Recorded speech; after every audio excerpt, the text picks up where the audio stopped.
Oceanigoat, Wade Levens, Dawadon, Galiele, Together, Kohig. Ainsku, Tige Gala Jacob Dawadon, Galiele Kohig together. All right, so welcome to a brand new section of Cherokee 3. Mm-hmm. So, Peggy, so glad to have you back. And well, I'm excited to be here. Good. And yes. Can you tell us, a little bit about where you're at and what you're doing now? And okay. I am in your neighborhood, Jalak. You choose. Okay. Let's do it in Jalak first, and then we'll do it in Yoneg, and we'll just see how much everybody remembers from Cherokee 2. Okay. Osio, Tige Yuk Dawadon, Don Nugo Ne, no Dega Deko Yosk,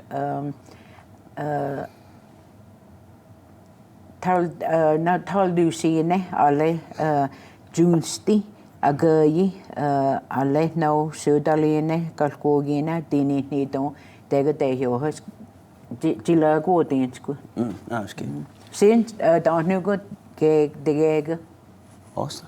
My name is Peggy, and I teach at Vian, and I teach high school, middle school, and elementary. And I'm back at Vian. I've been all over the place and just finally came back to my home school there. Oh, that must be nice. Yeah, and I'm enjoying it. I really am enjoying it. Well, good. I'm really glad that you're able to be back home. Right, it always feels good, to give back to your own community. So. Yes, it surely does. Yeah. So for Cherokee 3, we're going to kind of just keep on keeping on, we'll maybe do some songs and we'll do some stories. Maybe we won't do, a big, huge story that takes, half a semester like we did last time, but, in some ways, I kind of felt like that was kind of a misstep, but by the same token, we got a lot of repetition of the same words. Right. So I think it was good. It was just very repetitive. Right. And that's good. You have to hear it. That's what I always say. You have to hear yourself speaking it as well as listening to what it sounds like. And the more you hear it, the more it stays with you. Yeah, I agree. So I think it was long, but it was also a good thing, I think. I think so too. So, and for you guys, if you've gone through with us through Cherokee 1 and Cherokee 2, I think probably at this point, most of you, of course, everyone kind of acquires at their own level or at their own rate, and that doesn't really mean anything. But probably by this level, you should be recognizing a lot of Cherokee, kind of getting the gist of what's going on when in sentences. For example, when Miss Peggy was talking, you may not have understood every single thing in there, but probably at least a few of the words were kind of ringing a bell, so that you're like, okay, well, I know she's talking about where I live, what my name is, where I work, maybe some numbers in there, and kind of getting the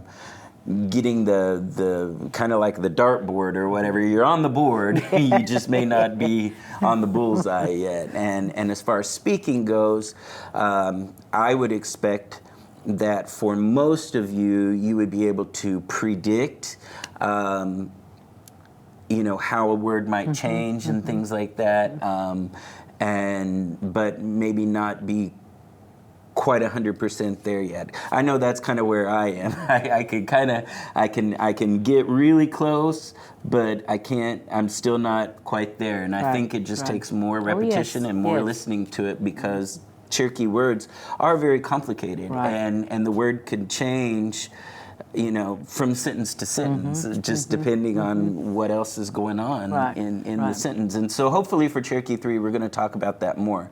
And get in. We're not going to really talk about the grammar side of it, but we're going to talk about how it changes and why it changes and what those mean. Sometimes we may know why, sometimes we may not. Right. You know, it just, and that's a perfectly valid answer for Miss Peggy to say, well, we say it this way because that's how you say it. Yeah, it just is. It just is, because that's the way Cherokee is, Right. right? Yes, correct. All right, so come. Idalena Jalagi Diwani Akayi Jalagi Adelo Quasti Akayi first Jalagi Cherokee Adelo Quasti lesson. So if you remember from Cherokee 2, we did several different things. We did some conversational Cherokee. We also did some reading practice, which that's what I need to practice with. And so we're going to continue with that in Cherokee 3. We're going to start by doing some reading in syllabary to kind of get us back into all of that. We're going to use less phonetics, but we're still going to rely on phonetics a little bit. I feel like when you're acquiring a new word, having the phonetics really helps because you'll know whether it's a ge or a ke or if the vowel should be dropped, in phonetics where you don't get that with the syllabary as much. So I feel like, we'll go ahead and this reading in syllabary is good, but if you don't stay with it, if you don't practice it, it does kind of give you a little bit of, you have to, hesitation in it. But I think with what you're talking about in phonetics, sometimes you have to have the phonetic sound to really get what you need to say. Yeah. And always I have noticed that this new year with the COVID that came around, I think that kind of did a little bit of like the memory part of it. I can remember a word, or I can think of a word and I can't remember it at the moment, but then it comes to me, a little bit later. So even with the syllabary, I've noticed that it's been a little bit of a hesitation. So I'm hoping that the more I get back into it and read it, it'll be, it'll come back to me. Yeah. And I've noticed it's the same for me, because of course during the lockdown and everything, I didn't really use my language a whole lot because you're stuck at home, so I watched a lot of TV and cooking and being out in the garden, but not really using my language a whole lot. And so I noticed when I would forget a lot of characters. I'd be like, I think that's, But luckily, my acquisition is to the place where I can kind of figure out what the syllabary is just because I can kind of guess what the word is. Yes, so I'm like, well, that must be a que, or that must be a qui, or, so what we're going to do in Cherokee 2, we're going to start with a book that was written in 1856, I think, called the Cherokee Primer or the Cherokee Primer, depending on who you talk to. But it's a really, really interesting. I was reading a little bit of information about it, and the Cherokee Primer was intended to be used for basically 6 and 7 year olds that Cherokee was their first language. So but it was basically used for first grade. So we'll see how we do. And then once we do the primer, then we're going to switch, and I've got something really, really special. My grandma, she used to teach at Concord. And back in the late 60s, early 70s. And Sam Hyder and Johnny Chopper worked with, I think, Agnes Cowan in creating or translating the driver's ed manual into Cherokee. And my grandma had a copy of it, and she gave it to me. It's going to be a challenge because instead of it being, typewritten, it's handwritten and photocopied. And I really struggle reading people's handwriting. In Cherokee. So this is going to be great for me because it's going to give me great practice in reading handwritten Cherokee rather than typewritten Cherokee. So I'm excited about it, but nervous as well. And it is, that's just like even anybody's handwriting. When you start writing in syllabary, everybody has their own way of doing the certain syllables or certain, and it is, you kind of have to really look at it to see what the word is. But if you can read some of the syllabary in there, those sounds right there, you know what fits in there. Right. But it is time consuming. But at the same time, it's a challenge, and that's a good thing. You have to challenge yourself sometimes to get to progress, to grow. Absolutely. Yeah. And I know even, with my limited, being a learner myself, and as I was kind of trying to work through those first couple of pages of the driver's ed manual, I could tell that the speakers that translated it were from my area, because some of, the word is the same, but they may use a que instead of a qui, or, the spelling, the way they would spell it would be a little bit different, and I thought that was again, interesting. I'm glad you brought that up, because if you're from your area in Jay and I'm from the Vian in the southern part of, there are some little bit of differences in how we say things, so as I was reading some of those, you understood, because that was your area, of the locations and stuff that we were talking about. Yeah. Some of them, like Jay, I know that because I've heard that. Right. But some of those smaller communities, I didn't really, have any idea what they were. Well, and some of them were a guess to me, Right. because either the names of the communities have changed over the years, True. or Or you just don't hear them anymore. Yeah, nobody says them. even the word for grove, no one ever uses that word anymore. Yeah. And so I'm excited about it, Okay. and I'm glad, because I know a lot of times people from the Grove area, they'll say, well, how do we say grove? And I said, well, I know there is a word for it, but I don't remember what it is. So now I'm going to learn it and I'll know it, and then when people ask, I'll be like, hey, yeah, I know what it is. All right, so we're going to go on. So here is a picture of I'm going to go ahead and put my glasses on. And so here is a picture of the first page of the Cherokee Primer. And I was wrong. It was 1854, not 1856. I was close.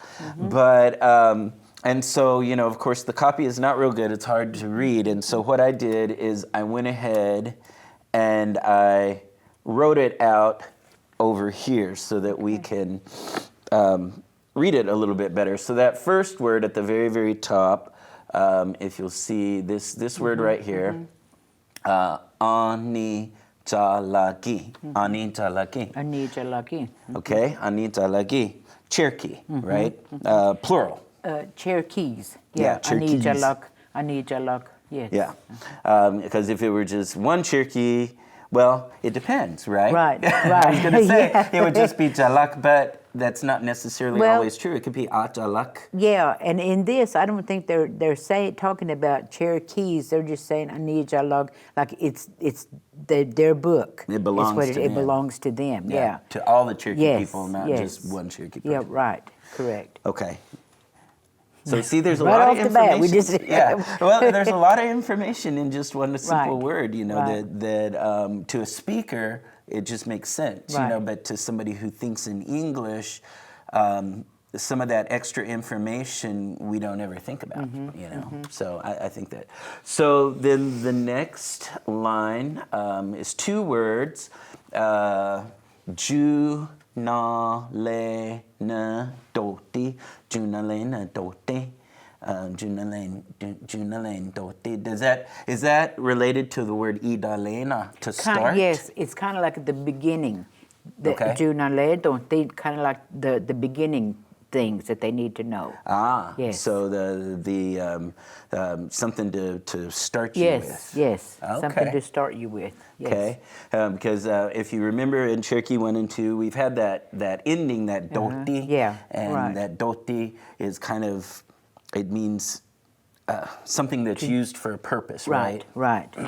And that's the, like you said, italeno, that sound in there is the same thing in there, so it means the same thing. And if you can hear that in italeno, junatelo toti, you can hear that in there, so you know it's like a beginner or a starter of something. Yeah. Okay, Yes. Awesome, great. And then the next one, Jew, again, Junatelo Kosti, Junatelo Kosti. Of course, that is like learning, Right, right? right, to That's learn, yeah, yeah. because that can also be like a word for school. Right. Jundelquasti. Jundelquast. And then if it's a gi, if it says Jundelquaski, then that would be like a student, right? Okay. No, A Dalequaski. Yeah, a delquaski, someone that learns. Someone that yes, learns. Yes, Yeah. So that Deloquan, that's to learn. Yes, yes, and that's in all of the words that we just said. That has to do with either a learner or to learn. When we said the then that's something that they learn. Okay.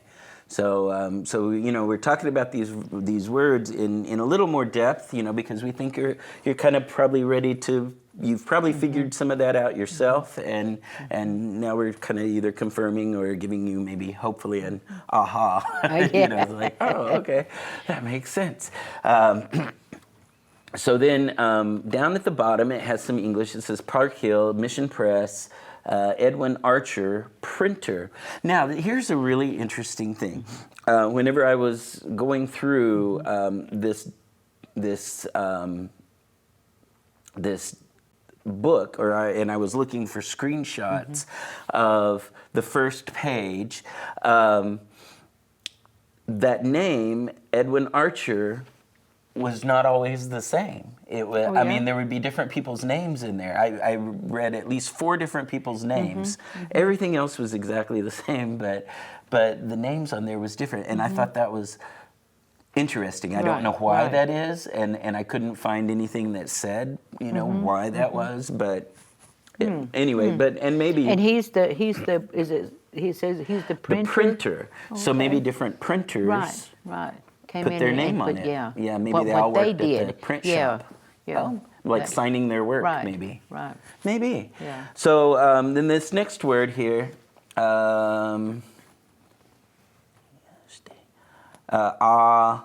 woo. Is this woo? See, this is one of those characters. Let's go ahead let's go ahead and say the rest of it. And so we'll see what. And then we maybe ni sti. Okay. Awuni sti. And then it says gulaji. Gulaji. Okay. And then Juleya Tanadi. Okay. Is that Juleya Tana? That's that they've written it or they burned it. You know, when we talk about a newspaper, Ale Tana, that's what we talk about when we say it's a newspaper. And so they're talking about the person that printed it. And is that the person's name? Oh, I know what this is. This Gulaji. Yeah. Gulaji, I think that's their name. Isn't that like rib? Yeah. And that would be Edwin Archer. Is that what his name is? I bet that must be. Okay. That must be his Chalakdu. Yeah. Okay. I bet that is. And then this is the word for Park Hill. Oh, okay. And the only reason I know that is because I looked it up. Oh, okay. Okay. So, Awuni Sti. Okay. Awuni Sti. That's a deer. Awuni Oh, really? Do you remember? And that reminds me of when that Heritage Center used to be down there at where the Cherokee, the Heritage Center. Yeah. They used to have a big pen, and there were deer in there. Yeah. So I don't know if that's what they're referring to, because this is way back in the it may not even been a Heritage Center at the time, but I do know that there used to be if that's it's something where something stays. Something is enclosed in, or it's where they go into. Right, where they go into. Yeah. Well, that's interesting. Missions Press, is that what it's saying? Yeah, it says Mission Press, Okay, and okay. I was looking and I was trying to figure out what this word meant, and then there's a great resource online. It's a Cherokee dictionary, Right. And in that, because they've compiled like all of the different word lists and different dictionaries that exist, and they've made them digital. Right. And awunisti was the word for Park Hill. Okay. So All right. awunisti. Well, I have to, Yeah, awunisti. a place where they stay Yeah. is what it sounds. Well, I have to research that. Yeah. Make sure that we, Yeah. So we'll do some research and we'll Right. figure out why Right. it's called Right. what it's called. Yeah. So. Okay. All right, so that's our reading for today. It's fairly short. Not there's what 1, 2, 3, 4, 5, 6 words, you know. But even in those 6 words, there's a lot Right. a lot to read, you know. And yeah, that's woo. Yeah. I'm pretty sure it is. Yeah. Awunisti. See, and when you, Awunisti. yeah, awunisti, Yeah. and that is a deer. Deer, yeah. Yeah. That's cool. Yeah. So we'll try to get back to you guys yes, on the exactly. wherefores and whys about Yeah. that. All right, so we decided to jump right in and start with a story. This is a very, very, very common story in Cherokee. And the kids love it. Yes, they do. Yes. And yes. you've probably heard it before. You've heard it probably in English, and it's why the possum's tail is bare. This is a story that not only exists among the Cherokees, but I believe other tribes Right. that we were neighbors with also had almost the exact same story. Now, depending on the teller, there were different versions of this story. And this version that we're going to talk about first comes from Jack and Anna Kilpatrick. Did you know them? I didn't know them. I'm a little too young. Yeah, so. I heard the name, but I don't know if, just like I said, I might have seen them, I might have, but the name sounds familiar. It's very familiar. And my understanding is that they were, of course, they were Cherokee and they were speakers, and they were, I don't know what you would say, like researchers, I guess, and they were collecting things in the Cherokee language, and particularly those medicine books, that different people would keep, and those kinds of things. And then they wrote several books, and then later after their death, I believe one of their sons or their son also wrote one using I guess it was that Jack and Anna were working on another book, and they passed before it could be finished, and he went ahead and worked on it. So but they were Cherokees. They were Cherokee speakers. It was Anna Gritz Kilpatrick, I believe, and Jack Kilpatrick, and they collected. One of the books that they wrote was called Friends of Thunder, and it recorded Oklahoma stories, Cherokee stories among the Oklahoma Cherokees. Okay. Whereas, for example, Swanton and Olbrechts and Mooney recorded most of the stories from back east, Jalakawit.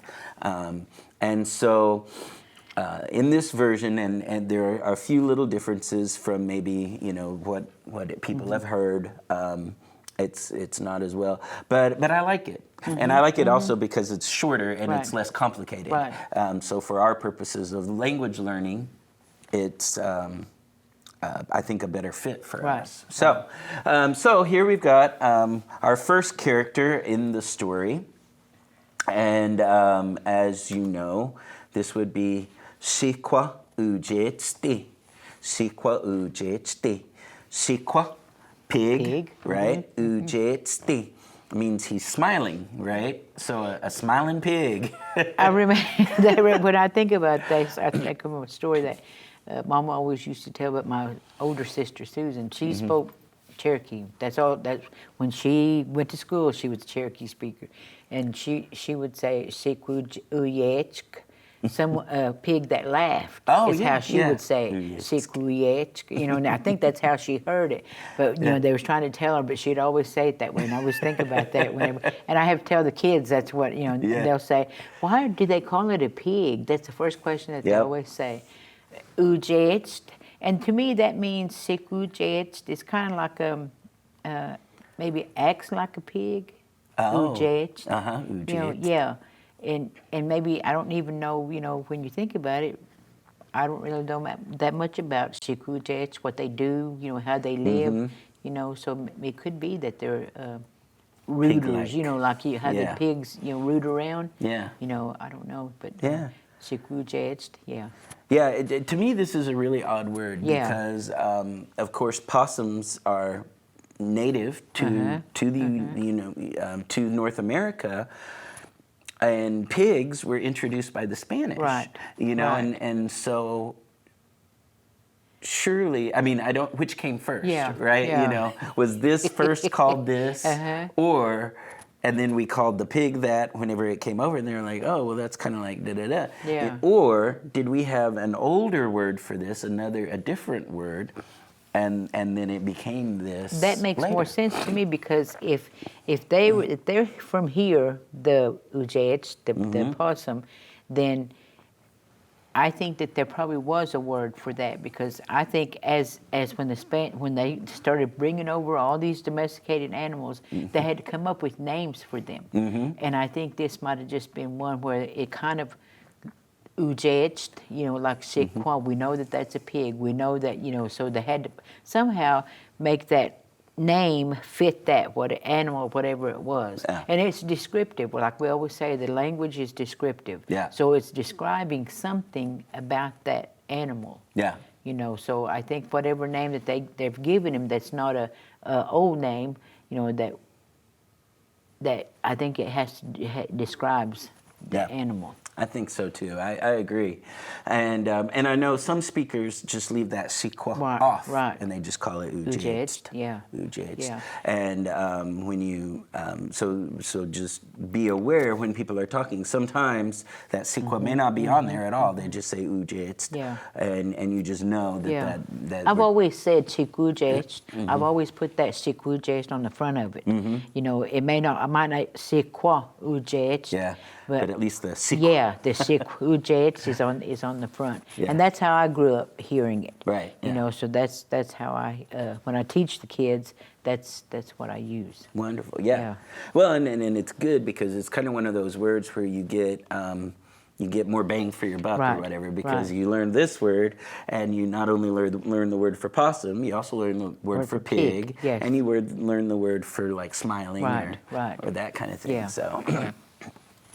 and then here's another character that's in the story, and this is Taladu.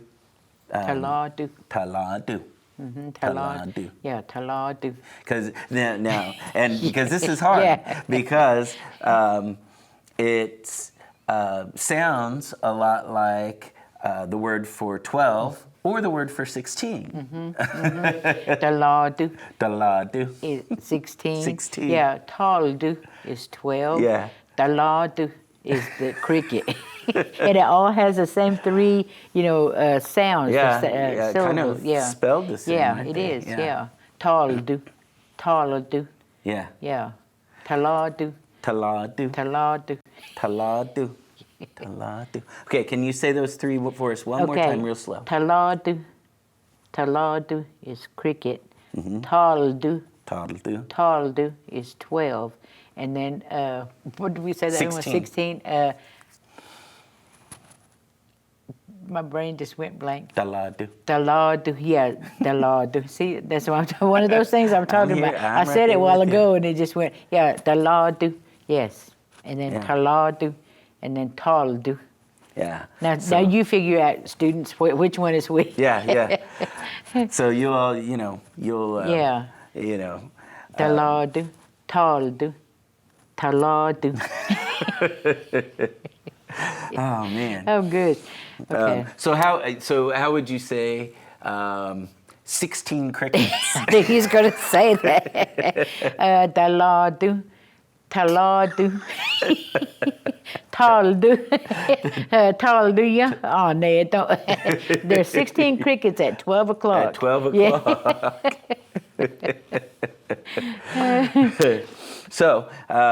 So this is the word for a cricket. It was kind of funny, again, whenever I was looking for images, I kept coming across pictures, and they kept saying it was a cricket, but it was actually a tolatsk. Oh, okay. A grasshopper, because they're very similar. Yes. But to me, around here, I usually either just see those little black ones or those really big ones with the big fat bellies, and they're kind of light brown. Kind of, color. have a different color. Kind of the color that the leg of that one. Yeah. Now So- grasshoppers, tolatsk, they're a whole different color. Yeah. And their body is made different, I think. It Me looks too, the same, but you can tell the difference. Yeah, to me, their shape Right. is slightly different. And its legs seem like they're more up on a grasshopper, tolatsk. Oh, yeah. Yeah. And Yeah. I've seen more or watched more grasshoppers because when we go fishing, Right. sometimes that's what we look for is Yeah. take the kids Yeah. fishing with My tolatsk. grandpa, he always used to like to get those big yellow grasshoppers. yeah. He said those were the Right. best. And that's usually in the heat of the summer when Yeah. everything is dry. Yeah. And that you can find hear them those. when they fly. Right. They make that noise. Yeah. So taladu, Taladu. cricket. Right. All right. So let's go ahead and we'll get into the first couple sentences Okay. of the story here. So it says, Ilahiyu jagesa sikwa ujetst ehe. Okay. Let's see how close I got here. Okay. Yeah. So Ilahiyu jagesa sikwa ujetst ehe. So would you go ahead and read that for us? Okay. Ilahiyu jigesa sikwa ujetst ehe. Okay. Of course, for those of you that have gone through Cherokee 1 and 2, probably you recognize that word Ilahiyu jagesa a long time ago. Long time ago. Yes. Yeah, Ilahiyu jagesa. A lot of stories start that way in Cherokee, just like Once Upon a Time in English. Whenever they tell stories, they'll say, Once upon a time there was a frog or whatever. And I notice it seems to me like when people tell stories, they'll say Ilahiyu jagesa in Cherokee, or I've also heard some people say, well, this is what I was told when I was young. Right. How would you? If you say this is what I was told,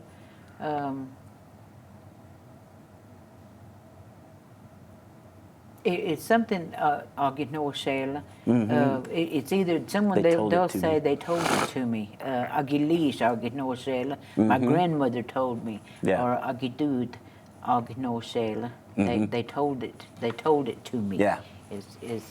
I think is that what you're looking Yeah. for? Okay. Yeah. So that's another way Right. that a lot of times they would start stories. And I always find, to me, that really speaks to the Cherokee character, I guess, because it always seemed to me like, especially our old folks, were really, really, it was really important to them that they be as honest as they could be, and so they would always be sure and say, Right. well, this is what I was told. Right. I'm not saying this is, and kind of implying it's like, well, this is not me saying this. This is how it was told to me. Right. There, and leaving room for other interpretations. Right. Well, your grandma might have told you this way, but this is how I was told, right. kind of thing. Correct.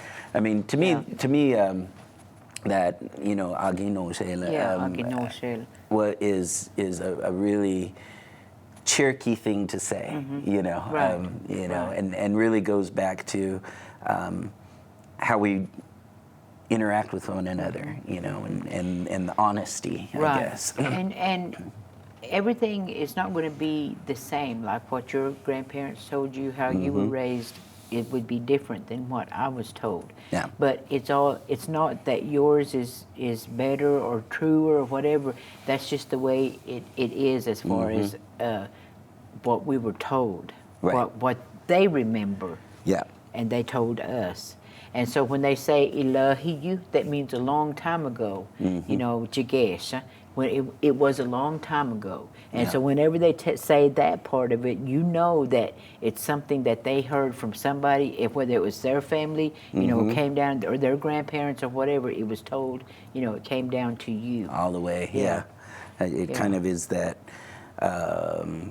establishing that Right. line or Right. that unbroken line, you know, Right. it's like, well, this is told to me, was told to them, was told to them, you know, all the way And back whenever my grandparents used to say that, it was mostly my grandpa would be the one to say that.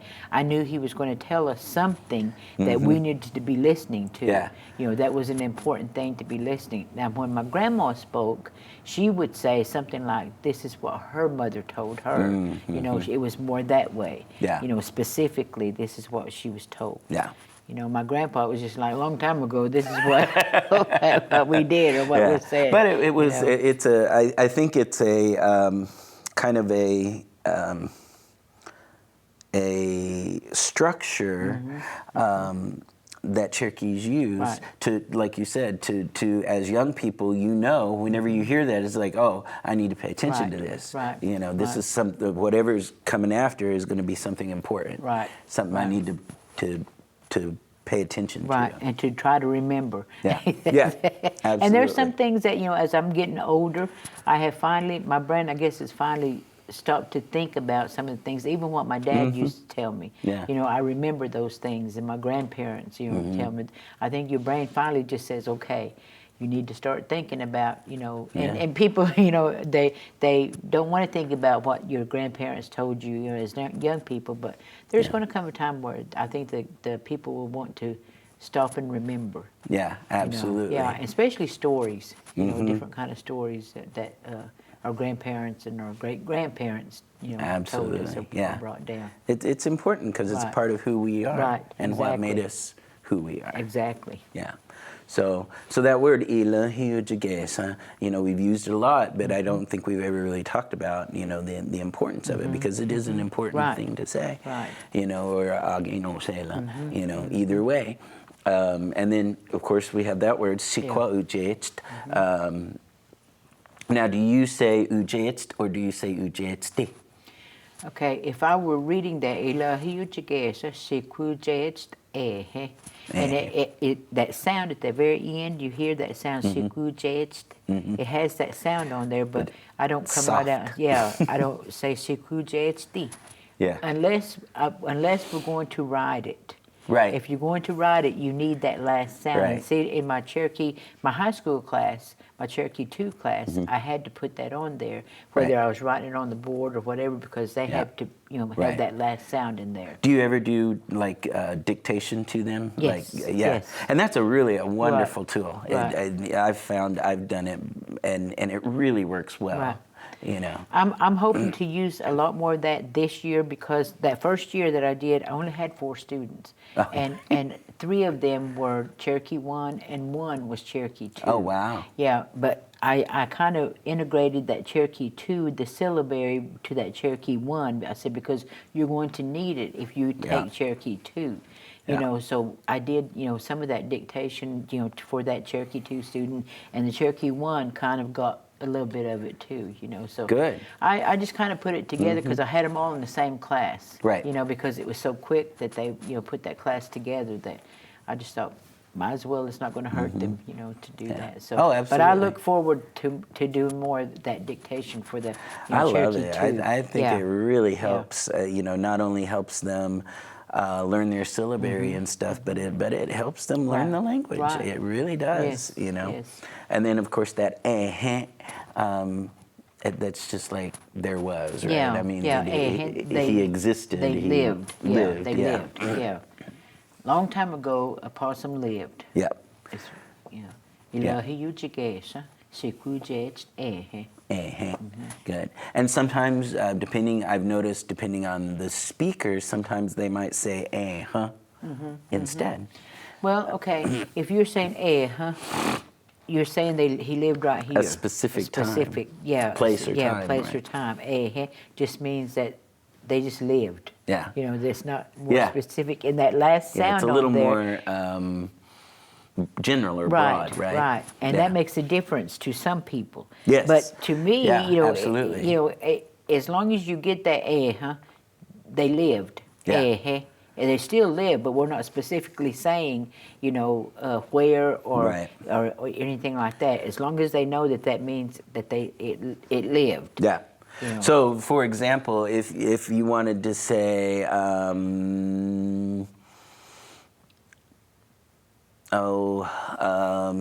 if you wanted to use the word like inage, in this sentence, He lived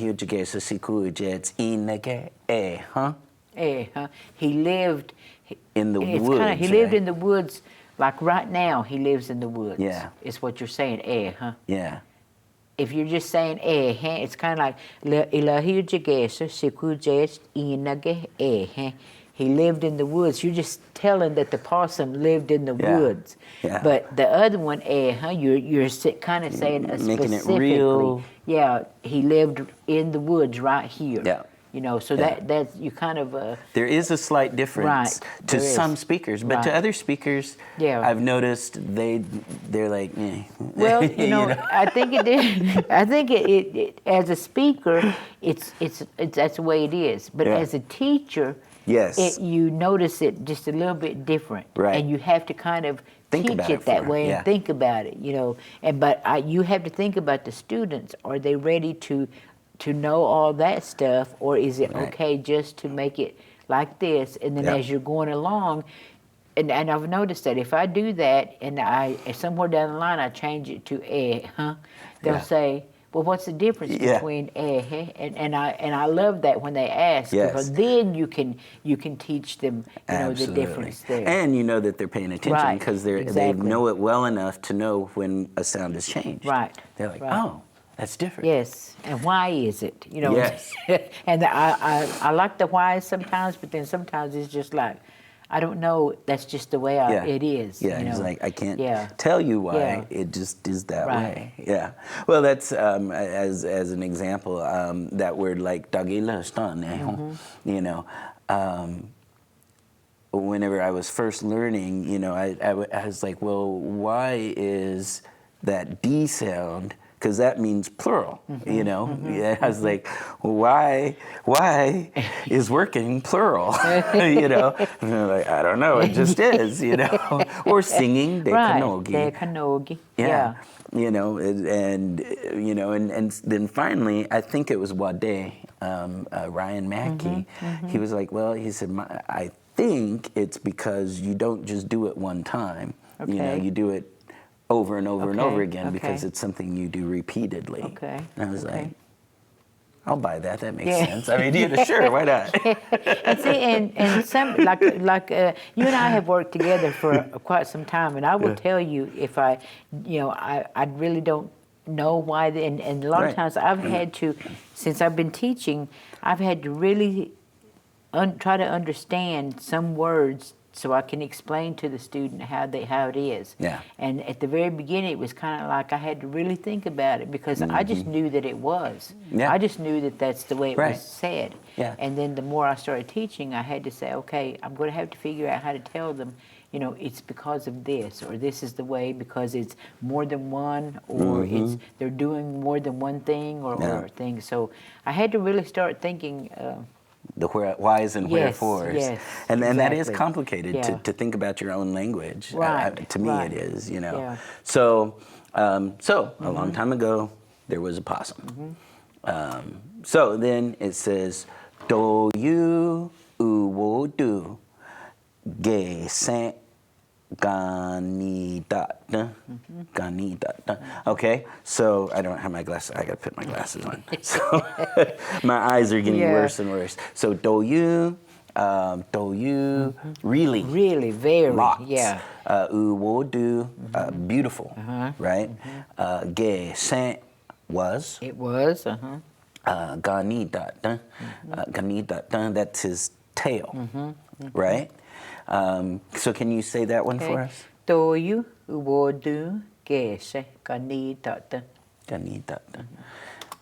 So do you uwo do ge say gani da. So gani da. and maybe.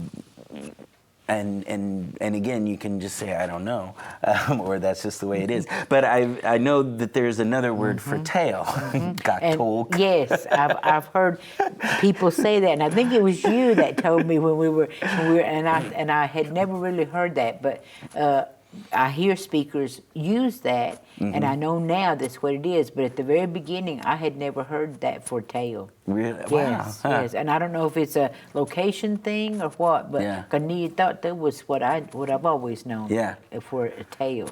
And the only reason I knew the word gatok was because there's a plant, and you dig it up, and you can, like if you have a toothache, you can chew that root, and it is kind of like it'll make your tooth stop hurting.